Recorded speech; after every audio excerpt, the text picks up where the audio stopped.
Good morning everyone. आज 19 सितंबर 2022 है। दैनिक जागरण के राष्ट्रीय संस्करण का कंप्लीट न्यूज़ एनालिसिस करेंगे जो यूपीएससी, स्टेट पीसीएस या किसी भी वनडे एग्ज़ाम के प्रीलिम्स, मेंस और इंटरव्यू तीनों ही पर्सपेक्टिव से इम्पॉर्टेंट है। दोस्तों, डेली मुझे समय नहीं मिल रहा है। वीक में 2 दिन, मंडे एंड फ्राइडे को मैं कोशिश कर रहा हूँ कि यहाँ पे आपके साथ न्यूज़ एनालिसिस डिस्कस कर सकूँ। डेली मेरे पास समय नहीं मिल रहा है, इसलिए मैं डेली न्यूज़ एनालिसिस फ़िलहाल नहीं कर पा रहा हूँ, लेकिन मंडे एंड फ्राइडे को यहाँ पे मैं न्यूज़ एनालिसिस आपके लिए अपलोड कर दूँगा।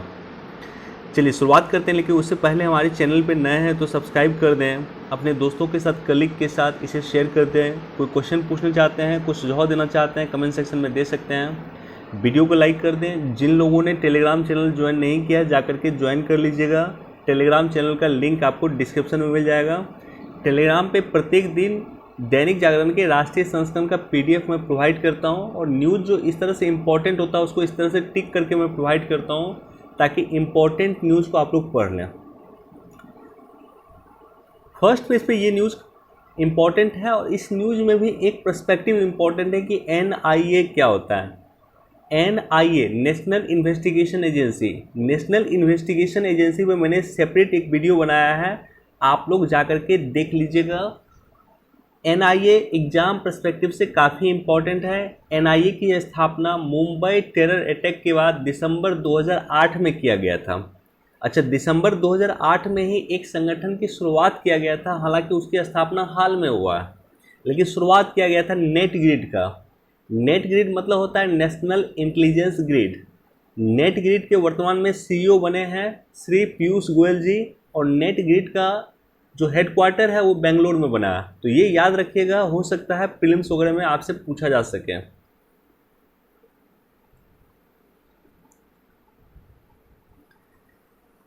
ओडिशा में 700 नक्सलियों व उसके समर्थक ने किया आत्मसमर्पण। देखिए, नक्सलवाद यूपीएससी पर्सपेक्टिव से काफ़ी इंपॉर्टेंट है। उत्तर प्रदेश के लिए भी आपको इम्पोर्टेंट है, लेकिन बीपीएससी पर्सपेक्टिव से नक्सलवाद उतना इम्पोर्टेंट नहीं है।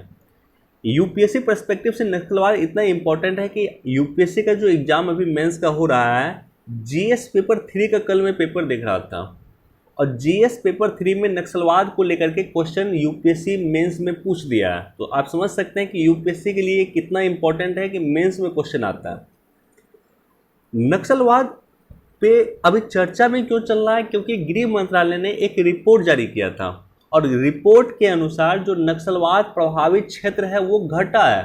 बिहार की मैं बात करूं तो बिहार में अब मात्र 10 जिला में नक्सली प्रभावित क्षेत्र है, या नक्सलवाद का कहीं न कहीं प्रभाव या प्रकोप सिर्फ 10 जिला में वर्तमान में बचा है। राइट। तो इस तरह का एक डाटा गृह मंत्रालय के द्वारा जारी किया गया था, जहां बताया गया था कि रेड कॉरिडोर की संख्या किस तरह से देश में घटी है। रेड कॉरिडोर से प्रभावित यानी नक्सलवाद से प्रभावित जगह किस तरह से देश में घटा है, ये डाटा गृह मंत्रालय के द्वारा हाल में ही प्रकाशित किया गया था, और उसी डाटा के आलोक में क्वेश्चन यूपीएससी मेंस 2022 में पूछा गया। यूपीएससी की अगर आप लोग तैयारी कर रहे हैं तो यूपीएससी के जीएस पेपर 3 में आप लोगों को इंटरनल सिक्योरिटी पढ़ना है। इंटरनल सिक्योरिटी मतलब आंतरिक सुरक्षा, और आंतरिक सुरक्षा जिससे आप पढ़िएगा उसी में आपको नक्सलवाद पढ़ना है, तो वहाँ से आप लोग डिटेल से पढ़ लीजिएगा। यूपीएससी की मेंस तैयारी कर रहे हैं तो यूपीएससी मेंस के लिए कौन कौन सी किताब पढ़नी चाहिए, ऑलरेडी मैंने एक सेपरेट वीडियो बनाया था, आप लोग हो सकेगा तो देखिएगा वो वीडियो, जहाँ मैंने चर्चा किया है कि कौन कौन सी बुक आपको यूपीएससी की तैयारी में पढ़नी चाहिए। नक्सलवाद क्या है? भारत में नक्सली हिंसा की शुरुआत 1967 में पश्चिम बंगाल के दार्जिलिंग जिले के नक्सलबाड़ी नामक गांव में हुआ था। इस वजह से इस उग्रपंथी आंदोलन का नाम नक्सलवाद दिया गया। तो ये आंदोलन, या मैं कहूँ कि नक्सलवाद नाम बेसिकली क्यों पड़ा है, तो उसका रीज़न है कि नक्सलवाड़ी गांव से इस आंदोलन की शुरुआत हुई थी, और चूंकि इस आंदोलन की शुरुआत नक्सलवाड़ी गांव से हुई थी, इसलिए इसे नक्सलवाद कहा जाता है। जमींदारों द्वारा किए जा रहे छोटे किसानों के उत्पीड़न पे अंकुश लगाने के लिए सत्ता के खिलाफ भारतीय कम्युनिस्ट पार्टी के नेता चारू मजूमदार, कानू सान्याल, कन्हाई चटर्जी द्वारा शुरू किए गए इस सशस्त्र आंदोलन को नक्सलवाद नाम दिया गया। तो basically CPI, communist party of India के 3 मेंबर थे, चारू मजुमदार, कानू सान्याल और कन्हई चटर्जी के द्वारा इस सशस्त्र आंदोलन की शुरुआत बेसिकली किया गया था। यह आंदोलन चीन के कम्युनिस्ट नेता माओ त्से तुंग की नीतियों का अनुगामी है, जिसे माओवाद भी कहा जाता है, राइट। और आंदोलनकारियों का मानना है कि भारतीय मजदूर और किसानों की दुर्दशा के लिए सरकारी नीतियां जिम्मेदार हैं। बेसिकली इन लोगों का थीम ये है, इन लोगों का सोच ये है कि सरकार शोषण करती है, पूंजीपति वर्ग शोषण करते हैं। इसी उद्देश्य के साथ इस आंदोलन की शुरुआत हुआ था और ये सशस्त्र विद्रोह की शुरुआत हुआ था, सशस्त्र आंदोलन की शुरुआत हुआ था। इसलिए सरकार इसका हमेशा नक्सलवाद के खात्मे को लेकर के सरकार लगातार प्रयास करती है। हमारा ऐसा मानना है कि आप विरोध कर सकते हैं लेकिन सशस्त्र विद्रोह नहीं कर सकते हैं, यानी हथियार के साथ आप विद्रोह नहीं कर सकते हैं। आपको विद्रोह करने का अधिकार है, कीजिए, आपको आंदोलन करने का अधिकार है, कीजिए, लेकिन आप सशस्त्र आंदोलन नहीं कर सकते हैं, इसका अधिकार आपको संविधान ने नहीं दिया। अब देखिए 2021 में जो रिपोर्ट आया है उस रिपोर्ट के अनुसार वामपंथी उग्रवाद में 23% की कमी आई है, नक्सलवाद में 23% की कमी आई है और मौत, नक्सलवाद से जो मौत होता है उस मौत में 21% की कमी आई है। ये रिपोर्ट गृह मंत्रालय के द्वारा वर्ष 2021 में जारी किया गया था। सरकार ने नक्सलवाद को लेकर के कई प्रयास किया है। एक प्रयास में चर्चा यहाँ आपके साथ करूँगा, समाधान पहल। सरकार ने एक समाधान पहल दिया है कि नक्सलवाद को खात्मे के लिए सरकार इस पहल की चर्चा करती है। समाधान के जो लेटर हैं उस लेटर के अकॉर्डिंग एस मतलब होता है स्मार्ट लीडरशिप, कुशल नेतृत्व होना चाहिए। ए फॉर एग्रेसिव स्ट्रेटजी, आक्रामक रणनीति होनी चाहिए। M for motivation and training, प्रोत्साहन और प्रशिक्षण दिया जाना चाहिए। ए फॉर अकाउंटेबल इंटेलिजेंस, खुफिया तंत्र को हमको मजबूत करना होगा। डी फॉर डैशबोर्ड बेस्ड की परफॉर्मेंस इंडिकेटर एंड की रिजल्ट एरियाज, यानी कार्य योजना के मापक तय करने होंगे। एच फॉर हार्नेसिंग टेक्नोलॉजी, यानी कारगर टेक्नोलॉजी का यूज करना होगा। A for action plan for each threat, प्रत्येक रणनीति की कार्य योजना तय करनी होगी। और N for no access for financing, यानी नक्सलवादियों के जो वित्त पोषण है उसको विफल करना होगा। तो समाधान पहल केंद्र सरकार ने जो दिया था, इस पहल के माध्यम से केंद्र सरकार प्रयास कर रही है कि नक्सलवाद के खात्मे का प्रयास कर रही है या नक्सलवाद को समाप्त करने का प्रयास कर रही है।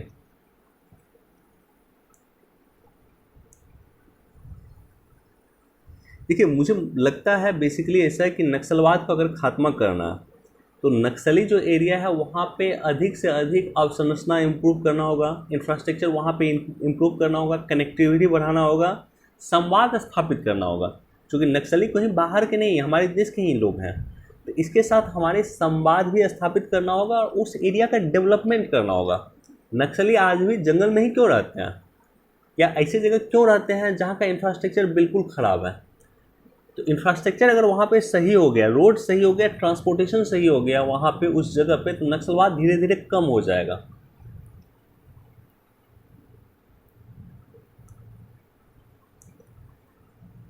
न्यायाधीशों पे आक्षेप लगाने वालों का होना चाहिए विरोध। ये हमारे देश के माननीय उपराष्ट्रपति जगदीप धनखड़ जी हैं और इन्होंने कहा है कि न्यायाधीशों के आक्षेप लगाने वाले का होना चाहिए विरोध। धनखड़, मैं एक सेपरेट वीडियो बनाने वाला हूँ इस टॉपिक पे कि विधायिका, कार्यपालिका और न्यायपालिका किस तरह से हमारे देश में अलग है और इसको अलग करने की क्या प्रोसेस है, अलग किस प्रक्रिया के द्वारा।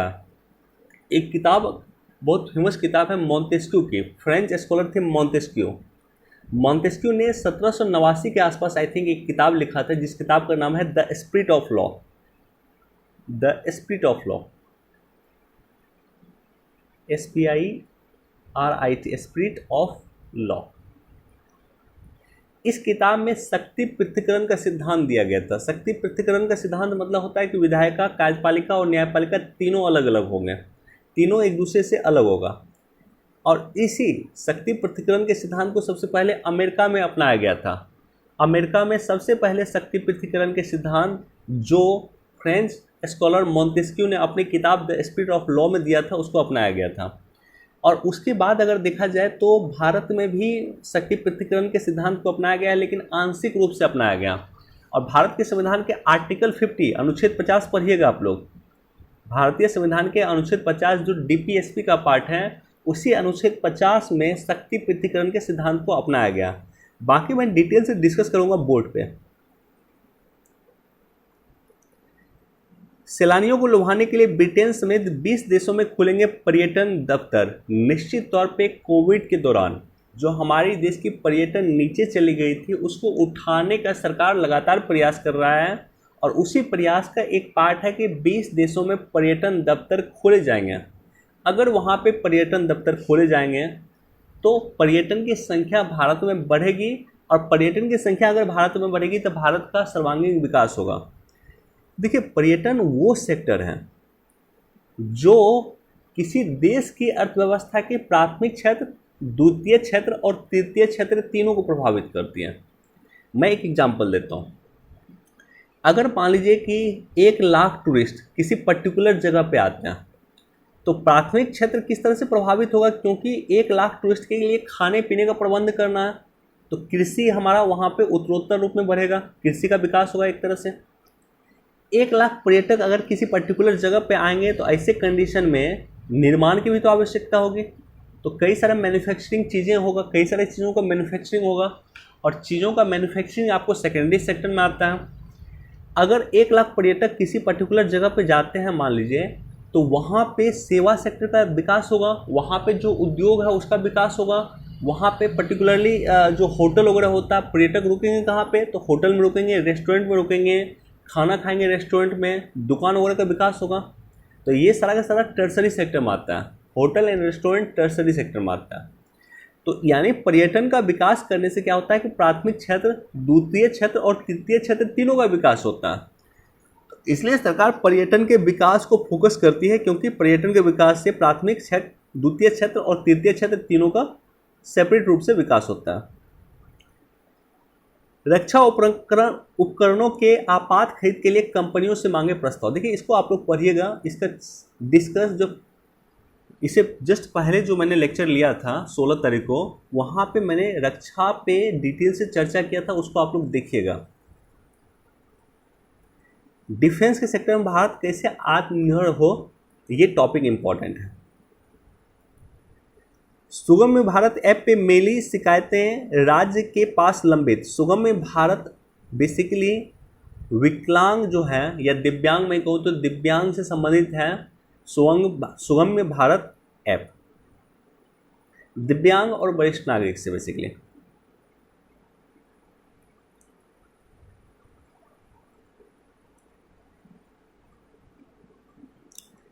देखिए, हमारे देश में चीता फाइनली आ चुका है, और ये चीता जो है, इसको 75 साल का इंतजार किया हमने चीता के लिए। चीता के लिए जो अगर मैं बात करूं, एक बार मैं चर्चा कर देता हूं, चूंकि ये टॉपिक काफ़ी इम्पोर्टेंट है। अब 1947 जब हमारा देश आज़ाद हुआ था 1947 में, तब से लेकर के अभी तक भारत में चीता नहीं देखा गया, और पहली बार चीता 2022 में लाया गया। तो 1947 में चीता नहीं देखा गया। 1947 के बाद चीता दिखना बंद हो गया। तो 1947 के बाद चीता जब दिखना बंद हो गया और लगातार 5 साल चीता दिखना बंद हो गया, तो 1952 में भारत में चीता को विलुप्त घोषित कर दिया गया। 1952 में भारत में चीता को विलुप्त घोषित कर दिया। 1977 में 1977 में इंदिरा गांधी जी के द्वारा ईरान से चीता को लाने का प्रयास किया गया था, लेकिन किसी वजह से यह प्रयास सफल नहीं रहा। वर्ष 2009 में कांग्रेस की जब सरकार थी, तो उसने चीता पुनर्प्रवेश प्रोजेक्ट लाया था कि चीता को फिर से भारत में प्रवेश कराने के लिए चीता पुनर्प्रवेश प्रोजेक्ट को लाया था 2009 में। चीता के लिए जो हमारे देश की नोडल एजेंसी है वो है राष्ट्रीय बाघ संरक्षण प्राधिकरण। ये हमारे देश की चीता के लिए नोडल एजेंसी है। 4 बिग कैट हैं, शेर, बाघ, चीता और तेंदुआ। हमारे देश में शेर, बाघ और तेंदुआ पहले से था। चीता के आने के बाद ये चारों बिग कैट वाला, देखिए चीता भी कैट का एक प्रजाति का पार्ट है। बाघ, शेर, चीता और तेंदुआ तीनों बिल्ली प्रजाति का एक पार्ट है। बिग कैट इसे कहा जाता है, यानी बिल्ली प्रजाति का, बड़ी बिल्ली प्रजाति का एक पार्ट है चीता भी। तो चीता के हमारे देश में आने के बाद बाघ, शेर, चीता और तेंदुआ, ये चारों बिग कैट वाला विश्व का इकलौता देश भारत बन गया। राइट, विश्व का पहला या इकलौता देश में कहूँ तो वो भारत बन गया, जहाँ पे ये चारों बिग कैट हैं, शेर भी है, बाघ भी है, चीता भी है और तेंदुआ भी है। इसे मध्य प्रदेश के कूनो पालमपुर अभयारण्य में रखवाया गया है। ये जो चीता है ये कूनो पालमपुर अभयारण्य में फिलहाल है। डेट भी याद रखिएगा, काफ़ी इंपॉर्टेंट डेट है, 17 सितंबर 2022 को इसे भारत में लाया गया है। तो ये सब बेसिक इंफॉर्मेशन है जो आप लोग याद रखिएगा।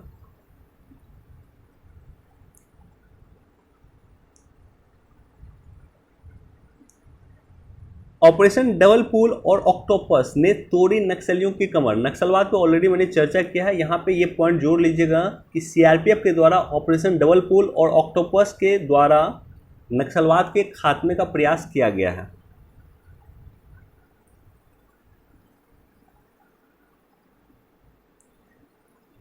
प्रत्येक मंडे को मुद्दा देता है, ये मुद्दा आप लोग खुद पढ़ लीजिएगा। एडिटोरियल में एक चर्चा आपके साथ करूंगा, मुझे अच्छा लगा एडिटोरियल, लेकिन एडिटोरियल जब पढ़ता हूं मैं तो मैं एक्सपेक्ट करता हूं कि किसी टॉपिक पे कई सारा पॉइंट या कई सारे पर्सपेक्टिव होना चाहिए। यहाँ मैं चर्चा करता हूं एडिटोरियल पे आपके साथ, मैं बताऊंगा कि इस एडिटोरियल में क्या मिसिंग है और क्या क्या होना चाहिए, या नेक्स्ट एडिटोरियल अगर आप पढ़ेंगे तो वहाँ पर किस पॉइंट को आप देखने या खोजने का प्रयास करेंगे। माननीय प्रधानमंत्री जी के द्वारा लाल किले के प्राचीर से घोषणा किया गया कि 2047 तक भारत विकसित देश बन जाएगा। अब 2047 तक भारत विकसित देश बन जाएगा तो भारत के लिए वो लगभग $20 ट्रिलियन का इकॉनमी बनना पड़ेगा। $20 ट्रिलियन का इकॉनमी बनना पड़ेगा। भारत की वर्तमान की जीडीपी है 3.12 डॉलर के आसपास भारत की वर्तमान की जीडीपी है, 3.12 ट्रिलियन डॉलर। राइट, तो हमें $20 ट्रिलियन की इकोनॉमी बनना पड़ेगा। वर्तमान में भारत की जीडीपी है 3.12 ट्रिलियन डॉलर, यानी वर्तमान की जीडीपी का लगभग 6 गुना हमें हासिल करना पड़ेगा 2047 तक। और 2047 में अब हमारे पास महज 25 वर्ष बचे हैं, यानी 25 वर्ष में हमें वर्तमान की जीडीपी का 6 गुना करना होगा। राइट, व्यापक अर्थ में आर्थिक विकास के दो प्रमुख स्रोत हैं। एक स्रोत है कि कामकाजी आबादी के आकार में वृद्धि, डेमोग्राफिक डिविडेंड। डेमोग्राफिक डिविडेंड इसी को कहा जाता है कि कामकाजी आबादी जो है उसमें वृद्धि, या कामकाजी आबादी को ही डेमोग्राफिक डिविडेंड कहा जाता है। डेमोग्राफिक डिविडेंड बीपीएससी पर्सपेक्टिव से भी काफ़ी इंपॉर्टेंट टॉपिक है, यूपीएससी पर्सपेक्टिव से भी इंपॉर्टेंट टॉपिक है। डेमोग्राफिक डिविडेंड पे सेपरेट रूप से क्वेश्चन पूछा जाता है। तो कामकाजी आबादी के आकार में वृद्धि, एक तो हमें ये करना होगा, दूसरा उत्पादकता में वृद्धि करना होगा, प्रोडक्टिविटी बढ़ाना होगा। तो ये बेसिकली दो स्रोत है देश के आर्थिक विकास का। अगर हमें $20 ट्रिलियन की इकोनॉमी बनाना है 2047 तक, भारत को विकसित करना है, तो हमें दो चीज़ पे फोकस करना होगा, एक कामकाजी आबादी के आकार में वृद्धि और दूसरा उत्पादकता में बढ़ोतरी। अब आर्थिक वृद्धि के 4 पहलू हैं, एक भूमि है, श्रम है, पूंजी है और उद्यमिता है। तो ये 4 पहलू हैं बेसिकली आर्थिक वृद्धि के 4 पहलू हैं। भूमि होना चाहिए, लैंड होना चाहिए, लेबर होना चाहिए, पूंजी होना चाहिए और उद्यमिता होना चाहिए। ये 4 चीज़ होना चाहिए।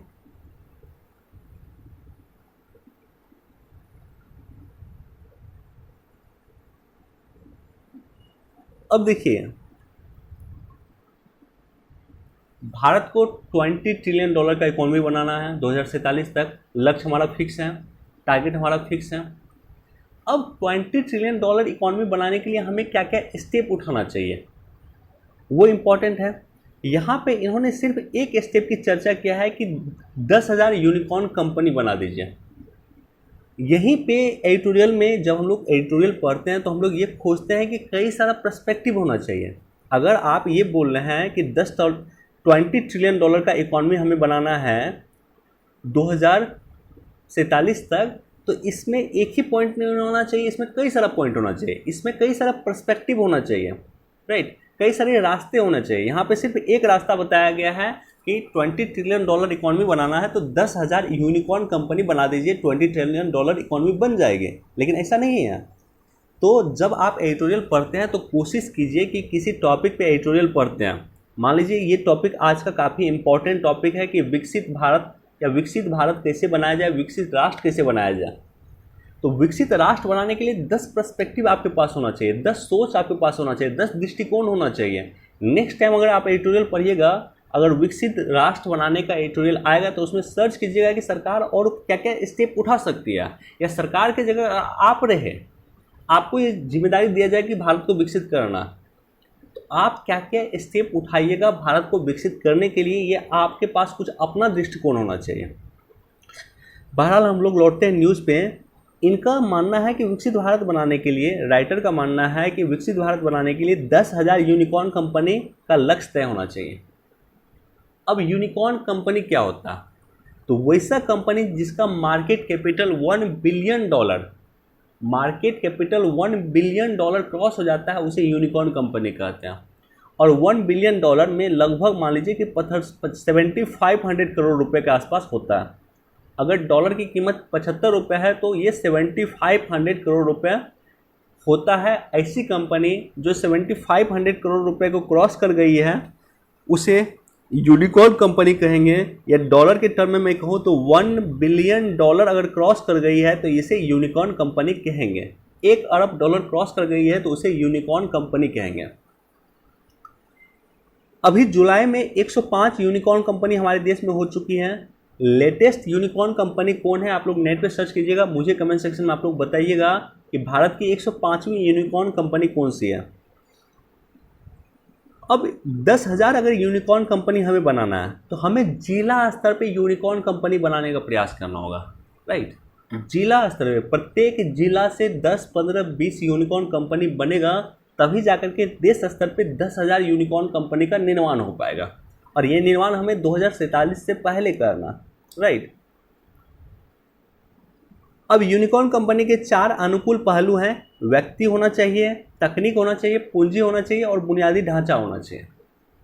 यूनिकॉर्न कंपनी के लिए व्यक्ति की महत्वपूर्ण योगदान है। व्यक्ति मतलब क्या? वकील होना चाहिए, अकाउंटेंट होना चाहिए, ऑडिटर होना चाहिए, कर्मचारी होना चाहिए, ये सब होना चाहिए, तभी तो आप किसी कंपनी को बड़ी कंपनी बना पाएंगे, यूनिकॉर्न कंपनी बना पाएंगे। दूसरा है तकनीक होना चाहिए, यानी डेटा होना चाहिए, हार्डवेयर होना चाहिए, इनोवेशन होना चाहिए, ये सारा का सारा चीज़ होना चाहिए। तीसरा होना चाहिए पूंजी होना चाहिए। पूंजी के लिए आपने देखा होगा कि सोनी टीवी पे एक कार्यक्रम आया था शार्क टैंक। शार्क टैंक में जैसे कोई व्यक्ति के पास कोई आइडिया है तो वो जाता है शार्क के पास और अपनी आइडिया सुनाता है और उससे इन्वेस्टमेंट प्राप्त करता है। इसको एंजल इन्वेस्टमेंट भी कहते हैं, एंजल निवेशक भी कहते हैं। जो आपके सोच पे, आपके आइडिया पे निवेश करे उसे एंजल निवेशक कहा जाता है। तो पूंजी होना चाहिए। और चौथा चीज़ है कि बुनियादी ढांचा होना चाहिए, इंफ्रास्ट्रक्चर होना चाहिए, अवसंरचना होना चाहिए। तो ये 4 चीज़ होना चाहिए, तभी जाकर के यूनिकॉर्न कंपनी को एस्टेब्लिश किया जा सकता है, यूनिकॉर्न कंपनी को स्थापित किया जा सकता है। तो उम्मीद है कि ये एडिटोरियल आपको क्लियर होगा। बाकी इस एडिटोरियल को आप लोग पढ़ लीजिएगा।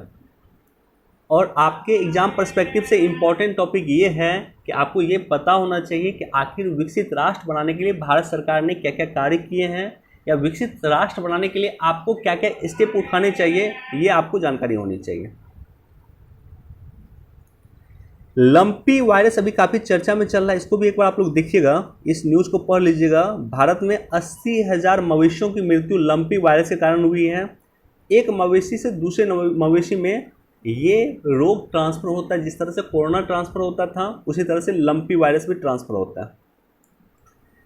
देखिए ये बहुत इम्पॉर्टेंट टॉपिक है, बहुत इम्पॉर्टेंट टॉपिक है, पूरे विश्व के लिए इम्पॉर्टेंट है और विशेष रूप से भारत के लिए काफ़ी ज़्यादा इम्पॉर्टेंट है। तकनीकी विनिर्माण के पथ पे अग्रसर भारत। हमें चौथी औद्योगिक क्रांति में आगे बढ़ना, हमें चौथी औद्योगिक क्रांति में विश्व को लीड करना। हम पहली औद्योगिक क्रांति में विश्व को लीड नहीं किए। हमारी पहली जब औद्योगिक क्रांति विश्व में चल रहा था, भाप इंजन का जो आविष्कार जिस समय हुआ था, भारत कहीं नहीं था। दूसरी औद्योगिक क्रांति में भी भारत कहीं नहीं था, तीसरी में भी भारत कहीं नहीं था, चौथी में हमें विश्व को लीड करना है। आवश्यकता इस बात की है कि चौथी औद्योगिक क्रांति का जो कंपोनेंट है उस कंपोनेंट में भी हमें लीड करना होगा। चौथी औद्योगिक क्रांति का क्या कंपोनेंट है? Blockchain technology, artificial intelligence, robotics, 5G technology, augmented reality, ये सारा का सारा पार्ट है चौथी औद्योगिक क्रांति का। और ये सारा का सारा पार्ट कंसर्न होता है किसी टेक्नोलॉजी से, ये सारा का सारा पार्ट जुड़ता है लैपटॉप से, ये सारा का सारा पार्ट जुड़ता है मोबाइल वगैरह से। तो सवाल ये उत्पन्न होता है कि इस लैपटॉप के निर्माण में, इस मोबाइल के निर्माण में, ये जो हम लोग स्मार्ट, आज के समय में स्मार्ट वॉच आता है, स्मार्ट वॉच आता है, स्मार्ट घड़ी आता है, इसी तरह से स्मार्ट गाड़ी भी आता है, स्मार्ट रूम आता है, बहुत सारी चीज़ स्मार्ट आता है। तो उसके निर्माण में क्या चीज़ की आवश्यकता होती है? उसके निर्माण में सबसे इम्पॉर्टेंट चीज़ की आवश्यकता होती है, और वो होती है सिलिकॉन, सेमीकंडक्टर, सॉरी, सिलिकॉन भी एक सेमीकंडक्टर है। तो इसके निर्माण में सबसे इम्पॉर्टेंट होता है सेमीकंडक्टर। सेमीकंडक्टर का चिप सी मोबाइल में लगता है, लैपटॉप में लगता है, स्मार्ट वॉच में लगता है, स्मार्ट गाड़ी में लगता है, ट्रेन में लगता है, बस में लगता है, इलेक्ट्रिक गाड़ी में लगता है, सब जगह लगता है। सेमीकंडक्टर के निर्माण में विश्व में सबसे अग्रणी भूमिका में है, या विश्व में पहले स्थान पे है ताइवान। ताइवान एक छोटा सा देश है, हमारे बिहार इतना बड़ा होगा। अब सोच के देखिए, विश्व में ताइवान लीड करता है सेमीकंडक्टर में। चीन ताइवान पे आक्रमण करना चाह रहा है। अगर चीन ने ताइवान पे आक्रमण कर लिया तो ताइवान की सेमीकंडक्टर इंडस्ट्रीज मान लीजिए तबाह हो गई, और ताइवान की अगर सेमीकंडक्टर इंडस्ट्रीज तबाह हो गई तो सोच के देखिए कि विश्व का क्या कंडीशन होगा। विश्व पूरी तरह से रुक जाएगा, विश्व पूरी तरह से रुक जाएगा। मोबाइल वगैरह तो बहुत महंगा हो जाएगा, लैपटॉप वगैरह बहुत महंगा हो जाएगा। तो इसी को देखते हुए, और प्रत्येक वर्ष जो हम लोग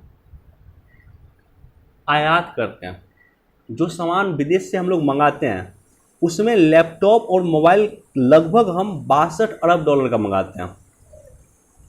तो 62 अरब डॉलर का प्रत्येक वर्ष लैपटॉप या मोबाइल मंगाते हैं। 1 अरब डॉलर में 7,000 करोड़ होता है, 7500 करोड़ जो है 1 अरब डॉलर में होता है, और हम लोग लगभग 63 अरब डॉलर का जो है मोबाइल या लैपटॉप प्रत्येक वर्ष मंगाते हैं। इसको गुना कर लीजिएगा, आपको मिल जाएगा एग्जैक्ट डाटा। सवाल वो नहीं है, सवाल ये हो रही है कि सरकार इस बात को समझ रही है कि अगर हमें आत्मनिर्भर होना है, भारत को सेल्फ डिपेंडेंट होना है, सेल्फ रिलायंट होना है, आत्मनिर्भर होना है, तो हमें सबसे अधिक फोकस करना होगा सेमीकंडक्टर पे। और इसलिए ताइवान की ही एक कंपनी है फॉक्सकॉन, आप लोगों ने नाम जरूर सुना होगा फॉक्सकॉन का। तो ताइवान की कंपनी है फॉक्सकॉन, और भारत की एक कंपनी है वेदांता। तो वेदांता और फॉक्सकॉन दोनों ने एग्रीमेंट किया है, और फाइनली जाकर के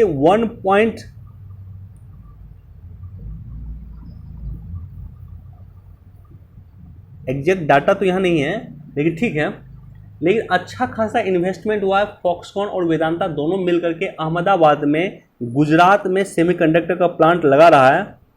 गुजरात में, सॉरी, अहमदाबाद में एग्जैक्ट श्योर नहीं हूँ, लेकिन गुजरात में चला गया। पहले ये महाराष्ट्र में लग रहा था, लेकिन अब ये प्लांट चला गया गुजरात में। गुजरात में वेदांता ग्रुप और फॉक्सकॉन ग्रुप दोनों मिल करके सेमीकंडक्टर प्लांट लगा रहा है। वेदांता ग्रुप इनमें इन्वेस्टमेंट कर रहा है, और फॉक्सकॉन ग्रुप वो ग्रुप है जो ताइवान की कंपनी है, एक बड़ी कंपनी है, और ये भी सेमीकंडक्टर ताइवान में बनाती है। इसलिए इसको सेमीकंडक्टर बनाने का एक्सपीरियंस है।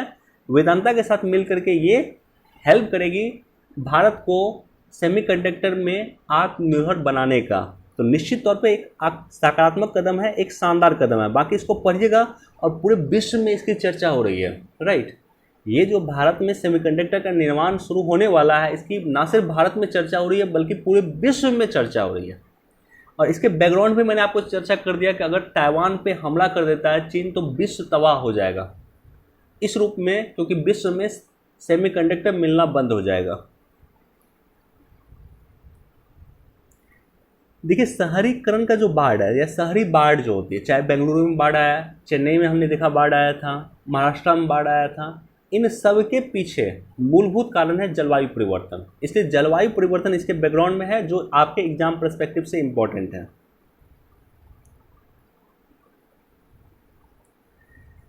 इसको पढ़ लीजिएगा, उद्योग की भूमि अधिग्रहण अब आसान।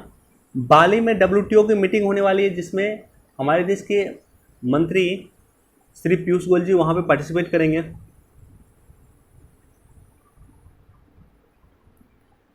संयुक्त राष्ट्र में आतंकवाद और शांति की स्थापना का पर रहेगा भारत का फोकस। एक बार इसको भी पढ़ लीजिएगा। 20 सितंबर से संयुक्त राष्ट्र महासभा का सत्र शुरू होने वाला है और उसी के मद्देनज़र ये स्टेटमेंट हमारे देश के विदेश मंत्री का दिया गया। महारानी एलिजाबेथ के अंतिम संस्कार में पहुंच चुकी है भारत के राष्ट्रपति वहां पे लंदन में।